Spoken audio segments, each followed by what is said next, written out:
Olá, você que me conhece e você que não me conhece ainda, meu nome é Raquel, eu sou médica, pediatra, mãe do Luca, esposa do Davi e um monte de outras coisas que todas nós somos mulheres. Estamos aqui testando um formato novo de compartilhar nossos conteúdos, conhecimentos e eu chamei uma pessoa muito especial que trabalha comigo constantemente, que me conhece um bocado e que por acaso parece muito comigo. Seja bem-vinda, Ruth. Obrigada. Se apresente aí.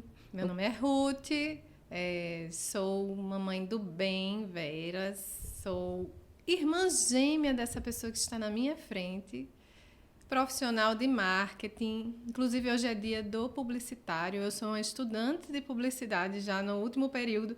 Minha formação original não é essa, eu sou analista de sistemas, na verdade, me formei pelo IFRN em desenvolvimento de software, na época era esse o nome, mas migrei, depois de um tempo, para a área de marketing, que é a minha paixão desde novinha, né? Tudo que envolve arte e criatividade é o que faz meu coração arder, então eu migrei de área e, para minha alegria, até hoje estou aqui apoiando o trabalho da minha irmã, né, Raquel, e a gente trabalha juntas.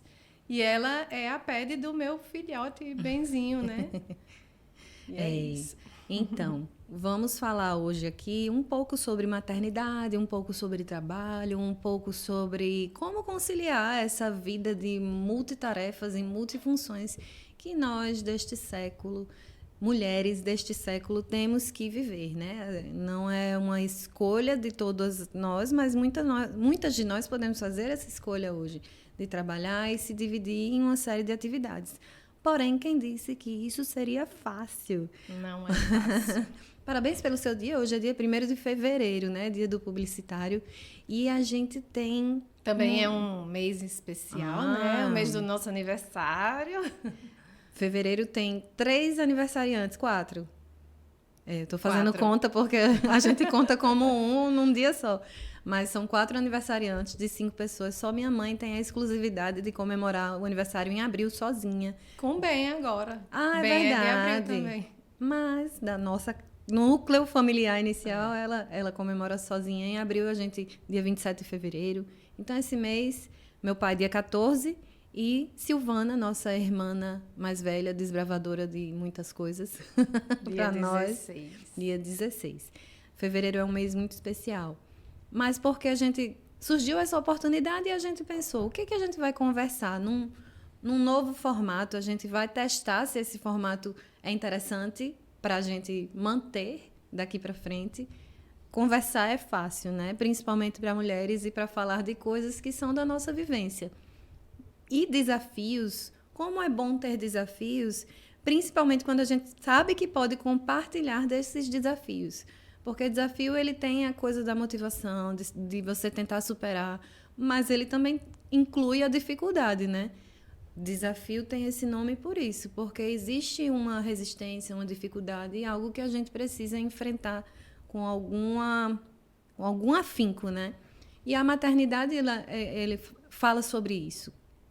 Então, eu queria falar um pouquinho. Nesse final de janeiro, a gente já sabe que muitos pais estavam divididos entre sentimentos dos mais variados. Um pouco de desespero para a volta às aulas. É verdade ou não é? É. E um pouco de desespero para pagar contas, porque afinal é taxa de matrícula, é quem paga anuidade de servidores. Desespero das mães para que voltasse logo. Sim, para voltar, porque não sabia mais o que inventar em casa e a criança já estava na piração, né? Junto com os pais. Então, a gente aproveitou esse tema e eu tenho o meu filhinho Luca, ele tem 1 ano e 5 meses, fez dia 30 agora. Ben tá com 4 anos e 9 meses. Ben foi Vai bebê fazer 5 em abril. de pandemia, nasceu no auge do olho do furacão da pandemia em 2020. E eu estava nesse mesmo período em que Ben nasceu, iniciando a residência de pediatria. Então, foi muito importante essa troca durante esse período, mas nesse início da vivência com o Ben, você teve a oportunidade de ficar muito em casa com ele por causa do isolamento, né? que a gente teve que fazer essas quarentenas. 1 ano e 10 meses, totalmente sozinha, entre aspas, porque Fábio me ajudou muito. Sem o meu marido, obrigada, amor. Eu acho que eu tinha meio que dado uma pirada, mas foi 1 ano e 10 meses sem ninguém lá em casa por conta desse clima, assim, da incerteza que a Covid trouxe, né? Era você e Fábio e bem lidando com tudo, né? Assim, e o primeiro ano de vida de uma criança é muito desafiador. Mas também as escolas estavam fechadas, mesmo que você pensasse em Era tudo creche online, né? ou escola, o máximo que tinha era uma aula online que não fazia sentido para a faixa etária que bem estava. Para mim já está sendo diferente. Por quê? Porque Luca está com 1 ano e 5 meses, eu também estou num processo de transição, mudança de cidade. Eu morava aqui em Natal e agora estou morando há 1 mês, vai fazer 1 mês, dia 3, em Recife. E Mas continua atendendo aqui em Natal, né? continuo Mensalmente. fazendo agenda aqui em Natal, porque a gente, graças a Deus, tem um bom vínculo com as famílias aqui. Mas surgiu uma demanda, que é algo que eu estou ponderando com meu esposo, que foi trabalhar lá. Parênteses, Davi é um pai presente, também participa muito da criação de Luca. Ele, de todos os processos, desde que Luca nasceu, ele começou dando banho, eu não tinha coragem. E depois que eu fui ganhando mão e confiança para fazer isso também sozinha. Mas agora que a gente teve que se despedir da nossa babá, e estava desde a 2ª semana de vida de Luca com a gente e agora vai ficar com a família dela, que é daqui de Natal, eu me vi num momento integralmente mãe. E isso veio me trazendo uma realidade que é já de muitas mães. E me confrontou de várias formas, porque eu sou pediatra e eu oriento muitas coisas, mas a gente vê que na prática a teoria muda um bocado, porque a gente não quer que as crianças fiquem ociosas, mas a gente também não quer que elas fiquem diante de telas o dia todo.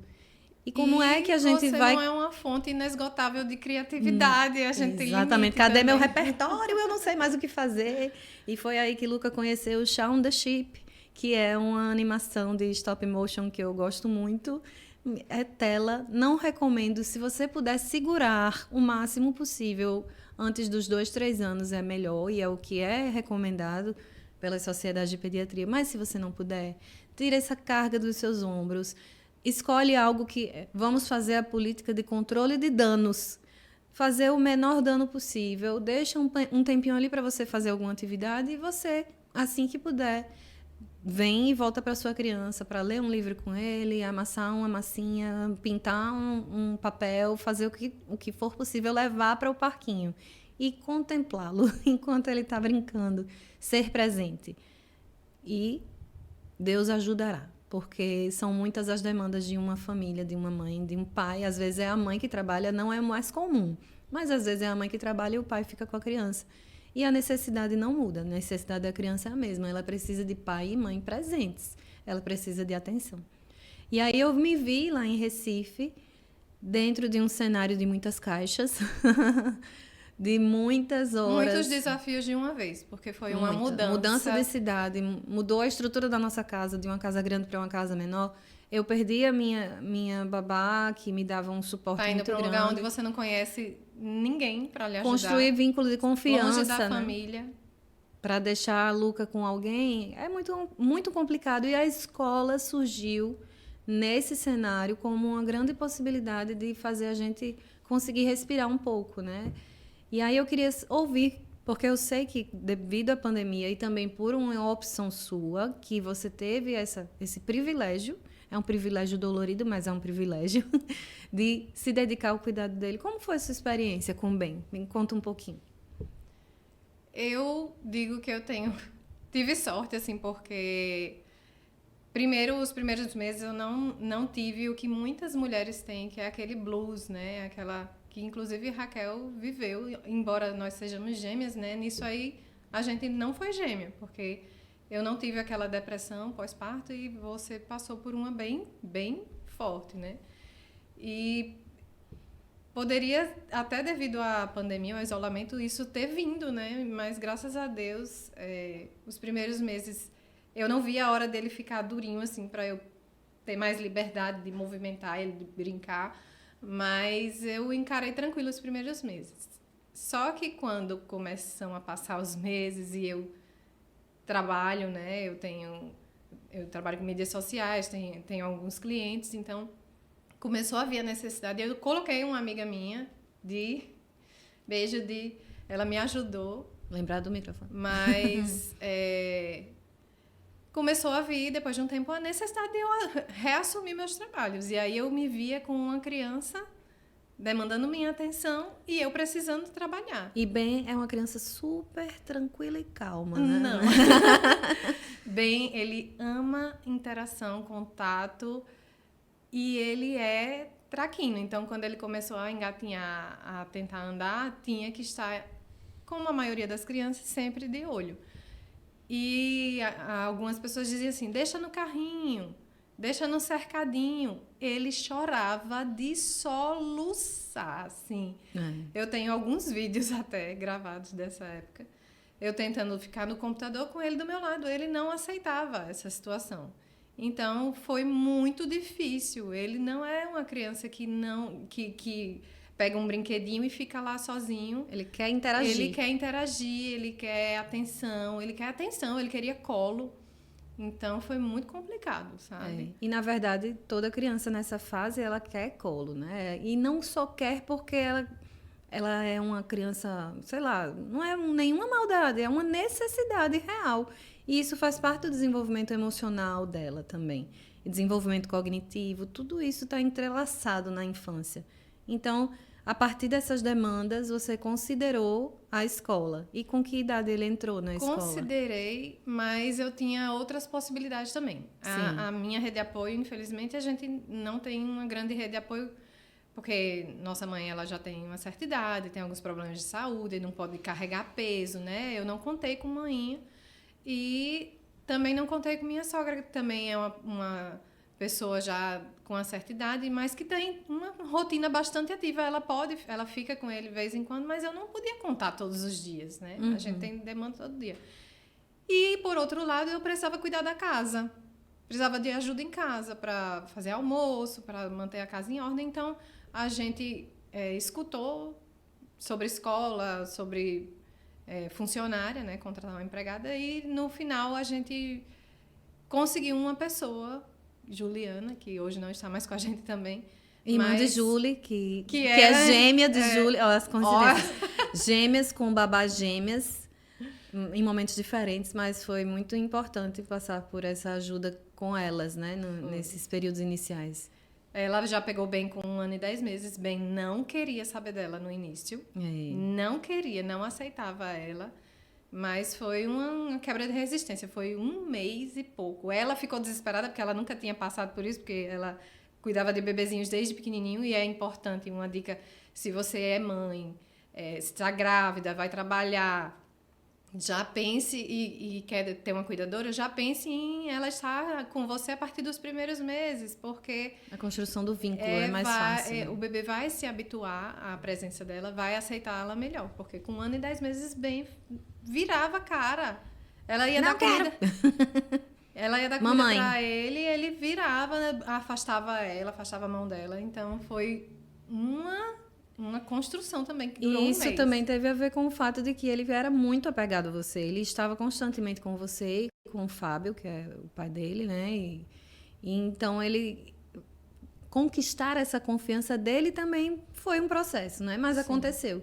E mesmo com a sua funcionária, ele vai crescendo, as crianças vão crescendo, uma funcionária que cuide da casa e da criança, em algum momento, alguma coisa vai ficar abandonada. A minha prioridade era ele, para eu poder sair pelo menos um horário, trabalhar tranquila no meu escritório e ela ficar com ele. A minha prioridade era, casa você pode deixar para lá, fique de olho nele. Inclusive, teve uma vez, logo nos primeiros meses, que ela deixou ele à vontade, não sabia que o meu querido era buliçoso.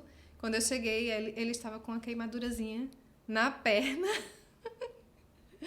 Que ele pegou o ferro de passar, botou na tomada e encostou na perna. Meu Deus! Graças a Deus, glórias a Deus. Foi uma queimadura pequena, mas foi uma lição para mim e para ela. Eu disse, olha, ele não é as criancinhas calminhas que você está acostumada. Ele gosta de mexer em tudo. Ele também aprendeu, né? Que nunca mais pegou no ferro. Da pior forma, mas aprendeu. Foi isso. Mas o que eu também quero acrescentar é que a gente precisa de ajuda. A mulher, a mãe, ela precisa de um apoio. Seja da escola, seja da família, seja de um cuidador. A gente precisa, para a gente respirar, para a gente fazer alguma coisa diferente, mesmo que você não trabalhe fora, ter um apoio pelo menos 2 vezes na semana de quem quer que seja, é uma necessidade para a gente olhar um pouco para a gente, né? Isso não é um luxo, isso é uma necessidade. Quem tem família grande, inclusive pessoas com a renda menor, deixam seus filhos com alguém de confiança. Não é uma questão de luxo, de renda, é uma questão de necessidade. Isso eu costumo conversar com os pais nas consultas de pré-natal. Quando o bebê ainda está no forno, a gente conversa com os pais sobre a rede de apoio. Rede de apoio, tem gente que até não gosta desse nome, mas eu acho que faz total sentido. E independente se é uma mãe solo, se é um pai solo, se é uma família tradicional, uma terceira pessoa, uma segunda pessoa, se for uma pessoa sozinha, né, a mãe e o seu filho, ela vai ser ultra essencial. Porque você vai precisar fazer suas coisas, você vai estar em um processo de alta doação, mas você precisa do seu tempo para se cuidar. As emoções, elas são coordenadas por questões emocionais, muitas vezes, né? Por questões hormonais, que eu quero dizer. Mas eu tive essa questão do blues, mais que um blues, eu fui para um pouco de depressão pós-parto mesmo. Por causa desse choque, eu era uma pessoa que fazia muita coisa. Luca teve umas demandas durante o puerpério, ele teve alergia ao leite de vaca, eu me cobrava muito, eu tinha que fazer tudo correto, e eu tinha que trabalhar, e eu não sabia. Então, a gente se cobra demais, umas mulheres mais do que outras. Uma rede de apoio, uma terceira pessoa que chegue ali, ela vai te dar um respiro, uma possibilidade de você tomar um fôlego, fazer algo por você. Eu tentei retomar a atividade física, mas se perdeu um pouco. Cada mulher vai ter uma reação. Eu vou falar de mulher, mas entenda o cuidador principal da criança.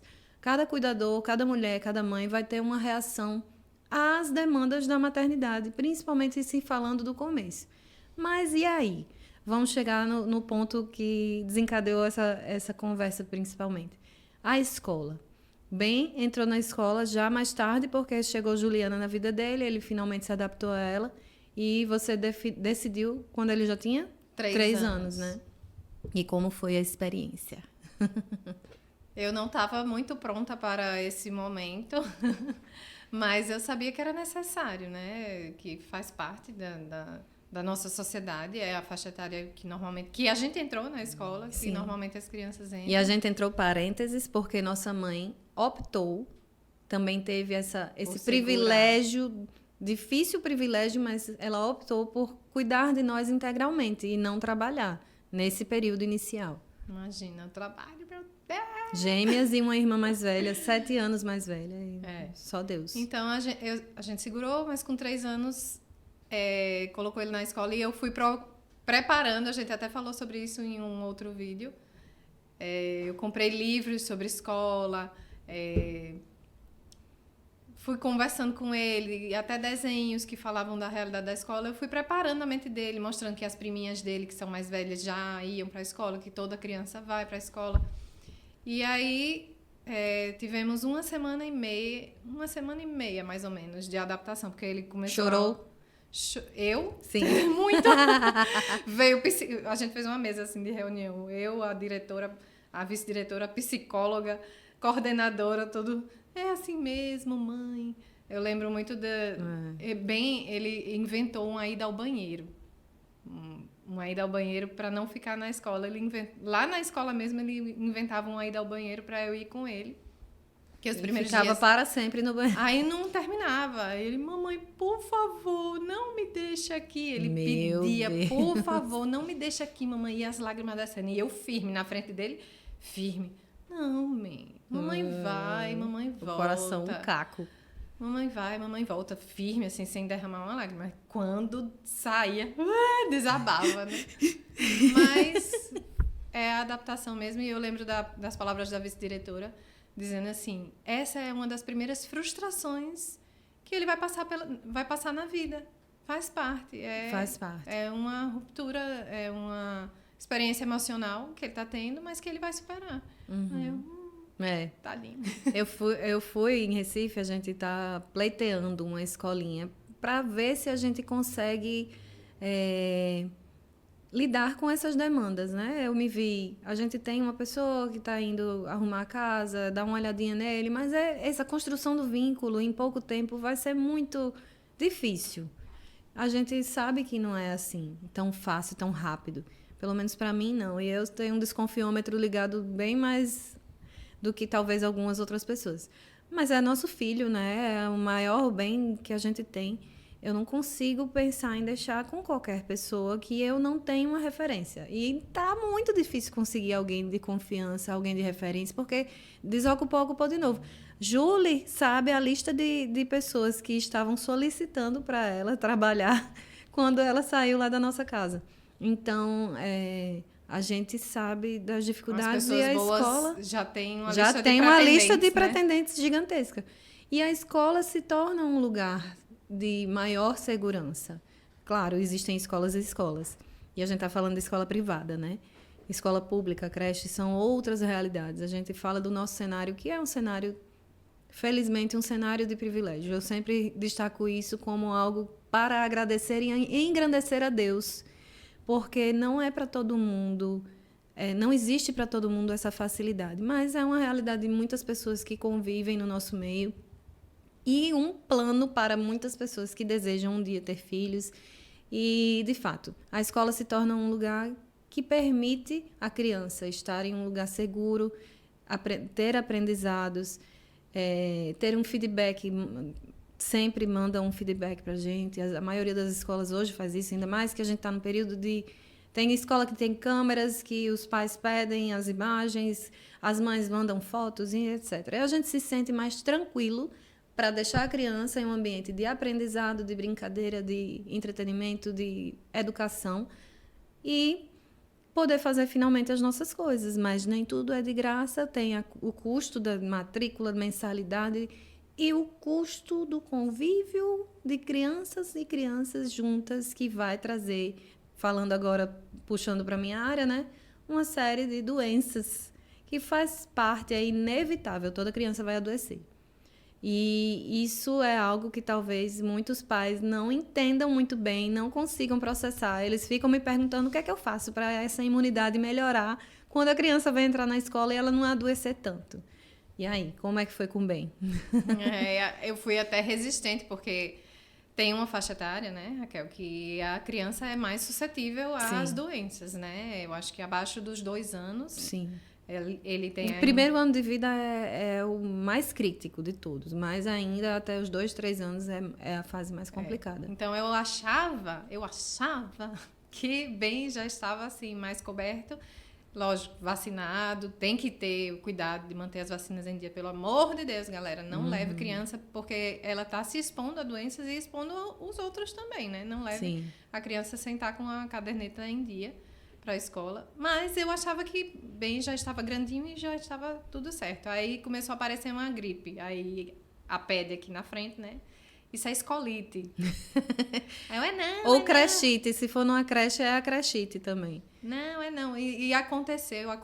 Eu já tenho que me preparar psicologicamente, porque convívio com pessoas que vêm de outras não casas. Não tem aquele versículo onde tiverem 2 ou 3 reuniões, onde tiver 2 ou 3 crianças, haverão vírus e bactérias para se compartilhar. Não tem como. Mas faz parte, é gripezinha. No máximo, às vezes vai pegar umas viroses mais chatinhas, né?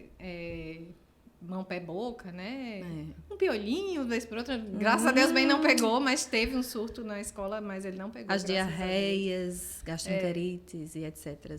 E nesse ponto aí, realmente é muito importante que a criança esteja vacinada, com as consultas de puericultura, né? Que é aquelas consultas de prevenção mesmo, em dia. Venham para a PED.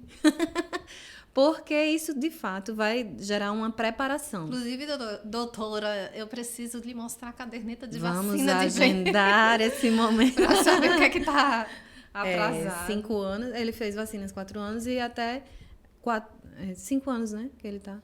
Vai fazer 5 Vai fazer 5. Então, tem vacinas e vitaminas que até 4 anos, 11 meses e 29 dias, como a vitamina A. E agora a vitamina D é até 18 anos, né? Teve atualização vitamina D Forever. Por quê? Porque a gente vive se protegendo do sol. E aí, mas o que que eu poderia dizer como conselho e para mim mesma que pretendo colocar em breve Luca na escolinha? Porque, de fato, vai ser um respiro para mim, vai ser ótimo para a socialização dele e para o desenvolvimento. Uma coisa é certa, as crianças que estão longe das telas e convivendo entre outras crianças, elas podem ter um boom no desenvolvimento. É um momento importante para observar também essa interação. A gente está num contexto em que se fala muito em alterações de desenvolvimento, em autismo, e as alterações comportamentais, os transtornos comportamentais. A escola é um lugar onde se observa muito isso. E a partir de 1 ano e meio, as questões de interação, elas são muito observadas. E como é que eu vou lidar com essas doenças, né? Porque vão vir os resfriados, as diarreias, a criança vai entrar 1 semana, vai sair 2, e assim vai. E tem outros desafios também, viu? Comportamentais, mordidas, as batidas. Mordidas, os empurrões, que isso faz parte da socialização, né? E aí é paciência, buscar uma escola que tenha um pensamento, uma metodologia e princípios alinhados com o da sua família, porque às vezes a escola deveria ser uma extensão da casa. Ela não deveria assumir um papel da família de educar exclusivamente, mas ela complementa o trabalho que se faz no núcleo familiar. Essa responsabilidade, esse é o meu pensamento e é o seu também, né, Ruth? Que a gente tem o principal papel de educar a criança. Mas e aí? O que eu faço com esse monte de bicho vírus? O bicho gente existe, mas a gente vai lidar em outro capítulo com ele. E o que a gente faz? Olha, o simples funciona, muitas vezes. A gente sabe que é mais fácil dar algo embalado para a criança abrir e comer. Mas a gente precisa ter uma alimentação saudável dentro de casa. Esse é o ponto-chave. Ainda que a criança não tenha mamado ao seio por muito tempo, se ela for uma criança que consome alimentos, legumes, verduras, frutas, se ela faz um acompanhamento, porque tem as crianças que têm alguma resistência, alguma dificuldade, e ela consome uma dieta adaptada à faixa etária dela, sem excesso de açúcares e industrializados, essa já é uma base para que ela resista bem aos quadros, às infecções. A escola pode ajudar, a escola pode ajudar nisso aí também. Você tem que observar o incentivo da escola em relação à alimentação, porque onde bem estuda, há campanhas e campanhas para que se coloque frutas no lanche, para alimentação saudável, a apresentação de legumes, verduras para a criança. E meu filho, ele já fala muito sobre isso, sobre comida saudável. Ruth reclamava para mim, Ben não gosta de pão, ele só quer comer macaxeira. Eu disse, agradeça a Deus. Ele é fitness. Eu sou a doidinha dos pão, porque eu gosto muito de pão.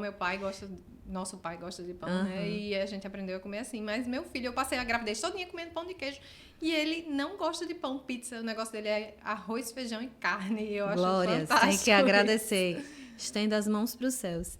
Então, essa é uma base. A alimentação é nosso combustível, é a nossa construção. São os tijolinhos do nosso corpo, né? A outra questão é tempo de qualidade. É que ela tenha uma saúde emocional também, tempo de qualidade com as nossas crianças, um convívio familiar saudável. Se isso está desorganizado, a imunidade da criança pode ir lá para baixo. E aí cabe à família ser consciente das suas necessidades para pedir ajuda. Seja de uma comunidade na igreja, seja de um terapeuta, seja de um auxiliar pedagógico, para ver como lidar. Tem pais que estão em situações familiares complicadas, seja pela perda de um ente querido, seja por uma questão de divórcio, enfim. São muitas as questões. Mas a saúde da criança e do ser humano como um todo, ela é multifatorial. Ela depende de questões alimentares, psicossociais, socioeconômicas, ambientais. Então, a gente tem que botar essa criança em contato com a grama, com a areia.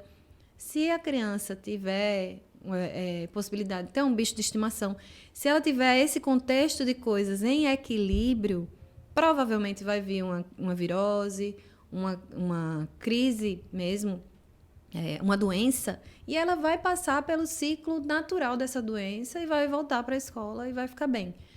Existem condições peculiares, crianças que têm alergias, que os quadros são mais exagerados, exacerbados, bem é alérgico, né? Não alimentar, né? Não, mas alergias respiratórias. Essas coisas às vezes fica fungando, tossindo, a tosse seca, irritativa durante mais de 2 semanas.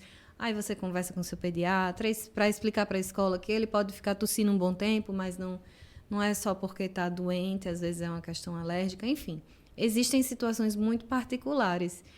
Para você conseguiu ver, dentre os seus cuidados, o que fez diferença nessa introdução de bem no convívio escolar? Foi respeitar ele, né? Assim, e a escola ajuda muito isso. Eu procurei uma escola, eu pesquisei escolas e procurei uma escola que tem 28 anos de experiência, né? Uhum. E um repertório de muita satisfação da maioria dos pais. Então, ela me ajudou nisso também, nesse respeito à adaptação dele. Teve uma hora que uma professora levou ele de mim e eu fiquei, meu coração. Mas depois ela me levou de volta lá para ver que ele já tinha parado de chorar, porque ela levou ele chorando muito. E eu fiquei, meu Deus, ele vai ficar traumatizado. Mas depois ela me levou, ele já se acalmou, tá interagindo com as outras crianças, faz parte, isso é assim mesmo, calma, mãe. E para fortalecer ele, eu reforço isso que você falou, né? O emocional da criança precisa estar muito bem. Ele precisa se sentir amado em casa, ele precisa se sentir acolhido, aceito, desejado. Você não pode passar a impressão para a criança que você está se livrando dela, deixando ela na escola. Eu sei que isso parece meio estranho de se dizer, mas tem muitos pais responsáveis hoje que passam sem querer essa sensação para a criança. Vai, menino, vai-se embora. E, por favor, não faça isso. A criança percebe tudo, ainda que ela não verbalize, ela vai perceber tudo. Então, não deixe essa sensação, porque o emocional fortalecido, além da alimentação, ele vai sustentar a saúde da criança. Não tem aquelas histórias de febres emocionais. Olha, eu conheço reações psicossomáticas, as reações que são geradas por alguma alteração na mente, elas se manifestam fisicamente em sintomas reais. A gente não pode desprezar isso. E tem crianças que fazem isso justamente por essa incapacidade de, muitas vezes, verbalizar o que elas realmente estão sentindo. Mas o corpo manifesta isso. E, às vezes, é através de doenças. Então, a gente precisa ter muito cuidado nesse sentido também, né? E, fora isso, se esforçar para não... Como você mesma falou, reforçando o que você disse. Não mandar lanchinhos quaisquer, empacotados. Às vezes o pai faz um esforço para mandar tudo bonitinho, aí o colega leva o pipos de churrasco. E o seu filho vai descobrir o pipos de churrasco por causa do lanche do colega. Aí lá na escola de bem, quando chega doce, eles não incentivam você levar coisas de chocolate, biscoitos recheados, o mais saudável possível que você puder. Eles desincentivam mesmo. Então, sempre que vem alguma coisa diferente, um pirulito, uma bagana... Fica ali de stand-by. Aí eles mandam mensagem para os pais. Pessoal, evitem mandar para suas crianças Legal. Esse tipo de lanche, não sei o quê. Então, é muito importante você também ver aonde você está colocando o seu filho, né? E se esforce. Eu até encaminhei ontem um vídeo para você de uma especialista... Da contemplação, né? Não, foi Davi que me mandou da computação. Foi Ivana. Depois eu deixo o arroba dela. Mas ela fala... você não pode se sentir vítima da maternidade. De jeito nenhum. A princesinha dentro de você não pode ficar reclamando. Porque agora eu não tenho tempo para mim. Porque agora eu só vivo para o meu filho. Aceite. Porque você vai deixar de sofrer no momento que você aceitar que você é mãe. e que você tem uma criança dependendo de você. Então, aceite e cuide, porque você vai se sentir muito melhor. Faça o seu papel da maneira que ele deve ser feito. Você dando a melhor alimentação, dando atenção, suprindo ela emocionalmente, suprindo em nutrientes, né? Se você fizer o que tem que ser feito, você não vai se sentir pesado. Ao contrário, né? Você vai se sentir retribuído, aliviado, né? Não se vitimize, porque a maternidade é uma bênção. A maternidade não é um peso. A maternidade é um presente que Deus nos dá, né? Então, depois eu deixo o arroba e o videozinho da Ivana, que eu A achei gente fantástico. já vai encerrar aqui. Temos... Foi e sempre é uma conversa muito boa. A gente tem muito... Se deixar, isso aqui vira 5 horas de Não dá conversa. tempo falar porque tudo que deveria ser falado. Por isso né? que eu queria o feedback de vocês, para saber o que vocês acham desse formato, para a gente ter outros momentos assim, se realmente for interessante, e poder compartilhar, chamar outras pessoas também que tenham mais também a acrescentar, não mais, mas também a acrescentar para a gente. E... obrigada se você chegou até aqui pela atenção. Obrigada, Ruth, por se inaugurar em muitos projetos comigo, porque você realmente desbrava muitos caminhos comigo. Sempre foi assim, desde o nascimento. E eu estou tentando absorver as experiências das minhas referências, né? Minhas irmãs são minhas referências, minhas amigas, para saber como é que eu vou enfrentar, como mãe primeiro esse processo, depois como pediatra. E eu espero que, de alguma forma, isso possa ajudar você e inspirar você para viver o seu processo. Eu concordo, assino embaixo com tudo que você falou e que dê tudo certo, minha gente. E podem contar comigo. Se vierem os perrengues, eu estou fazendo teleconsulta, eu vou estar aqui em Natal, vou sempre manter minha agenda atualizada. E... é isso aí. Vamos nos despedindo. Até uma próxima, quem sabe, se Deus quiser. Até a próxima. Um beijo e contem conosco, né? Para dividir as experiências e as vivências e se apoiar umas às outras. Os nossos arrobas vão ficar aqui para vocês passarem a seguir, caso não sigam ainda, e manter as agendas atualizadas para nos acompanhar. Tchau. Beijo. Finish.